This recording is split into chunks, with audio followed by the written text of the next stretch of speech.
سب سے زیادہ بدقسمت انسان وہ ہے جو حد درجہ غریب ہو اور خدا پر یقین نہ رکھتا ہو۔ کسی کا سکون برباد نہ کرو، سکون مل جائے گا۔ دل سے کدورت نکال دو، سکون مل جائے گا۔ محبت سے دیکھو تو گلاب میں رنگ ملے گا، خوشبو ملے گی۔ نفرت سے دیکھو تو خار نگاہوں میں کھٹکیں گے۔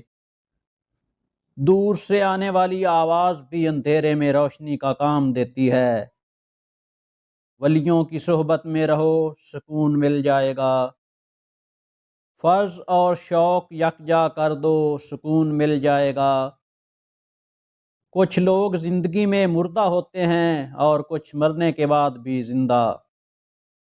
ترقی کے لیے محنت و مجاہدہ ضروری ہے، لیکن یہ نہ بھولنا چاہیے کہ مجاہدہ ایک گدھے کو گھوڑا نہیں بنا سکتا۔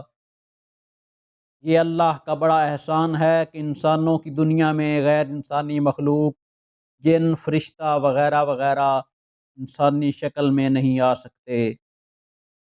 جو انسان اپنی وفا کا ذکر کرتا ہے وہ اصل میں دوسرے کی بے وفائی کا ذکر کر رہا ہوتا ہے۔ وفا تو ہوتی ہی بے وفا سے ہے۔ جو سچا نہیں وہ کسی سچے کا انتظار نہیں کر سکتا۔ ہم ایک عظیم قوم بن سکتے ہیں اگر ہم معاف کرنا اور معافی مانگنا شروع کر دیں۔ سب سے بڑی قوت قوت برداشت ہے۔ جس شخص کے بیوی بچے اس پر راضی ہیں اس کی دنیا کامیاب ہے، اور جس کے ماں باپ اس پر خوش ہیں اس کا دین کامیاب۔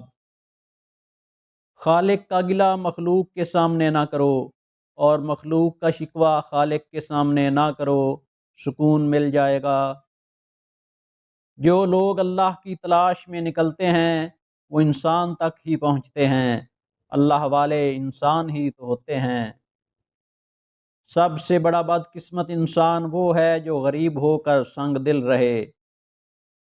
کسی شے سے اس کی فطرت کے خلاف کام لینا ظلم ہے۔ حسن عشق کا ذوق نظر ہے، اور عشق قرب حسن کی خواہش کا نام ہے۔ اللہ کے ذکر کے بغیر اطمینان قلب میسر نہیں آ سکتا۔ جس عمل سے اطمینان قلب میسر آئے وہ عمل بھی ذکر کا حصہ ہے۔ سب سے بڑی نیکی یہ ہے کہ نیک لوگ فی سبیل اللہ اکٹھے ہو جائیں۔ حالات اور وقت کی تبدیلیوں سے بدلنے والے تعلقات سے بہتر ہے کہ انسان تنہا رہے۔ ترقی یا ارتقاء ضروری ہے، لیکن گہوارے سے نکل کر اپنی قبر تک کتنی ترقی چاہیے؟ اصل ترقی یہ ہے کہ زندگی بھی آسان ہو اور موت بھی مشکل نہ رہے۔ دعا پر اعتماد ہی نیکی ہے۔ جب ہم تنہائی اور خاموشی میں دعا مانگتے ہیں تو ہم اس یقین کا اعلان کر رہے ہوتے ہیں کہ ہمارا اللہ تنہائی میں ہمارے پاس ہے اور وہ خاموشی کی زبان بھی سنتا ہے۔ دعا میں خلوص آنکھوں کو پرنم کر دیتا ہے، اور یہی آنسو دعا کی منظوری کی دلیل ہیں۔ دعا مومن کا سب سے بڑا ہتھیار ہے۔ ذکر سے محویت حاصل کرو، سکون مل جائے گا۔ اللہ کے محبوب اور اللہ کے ولی کسی سے ایک دفعہ تعلق قائم کرنے کے بعد اس تعلق کو توڑتے نہیں، بازو پکڑنے کی لاج رکھتے ہیں۔ عافیت اس بات میں نہیں کہ ہم معلوم کریں کہ کشتی میں سوراخ کون کر رہا ہے، عافیت اس بات میں ہے کہ کشتی کنارے لگے۔ اب کسی نبی نے دنیا میں نہیں آنا، لہٰذا دین کی تبلیغ کی عظیم ذمہ داری ہم سب پر ہے۔ اپنی اصلاح کے بعد یہی امت دنیا کی اصلاح کرے۔ کسی انسان کے کم ظرف ہونے کے لیے اتنا ہی کافی ہے کہ وہ اپنی زبان سے اپنی تعریف کرنے پر مجبور ہو۔ آپ کی اپنی تسلیم ہی کا نام اللہ ہے۔ باہر کی دنیا میں اللہ کے لاکھ مظاہر ہوں، آپ سے آپ کے اللہ کا تعلق اتنا ہے جتنا کہ وہ آپ کی تسلیم و رضا میں ہے۔ ظاہر کی روشنی کی تلاش آنکھ کی بینائی سے ہے، اور باطن کے نور کی تلاش قلب منور سے، اور صادق کی پہچان اپنی صداقت سے۔ اگر زندگی بچانے کی قیمت پوری زندگی بھی مانگی جائے تو انکار نہ کرنا۔ غیر یقینی حالات پر تقریریں کرنے والے کتنے یقین سے اپنے مکانوں کی تعمیر میں مصروف ہیں۔ زندگی اور عقیدے میں فاصلہ رکھنے والا انسان منافق ہوتا ہے۔ میاں بیوی کو باغ و بہار کی طرح رہنا چاہیے۔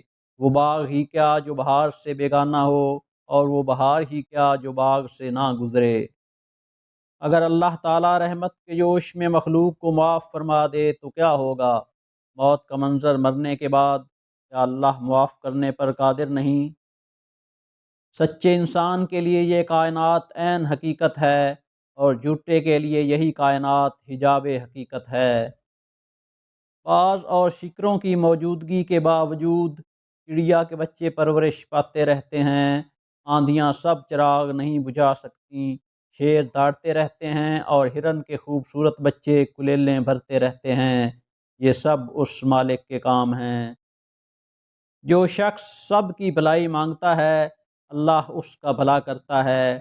جن لوگوں نے مہمانوں کے لیے لنگر خانے کھول دیے ہیں، کبھی محتاج نہیں ہوئے۔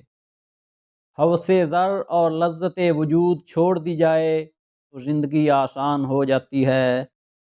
توبہ جب منظور ہو جاتی ہے تو یاد گناہ بھی ختم ہو جاتی ہے۔ غافل کی آنکھ اس وقت کھلتی ہے جب بند ہونے کو ہوتی ہے۔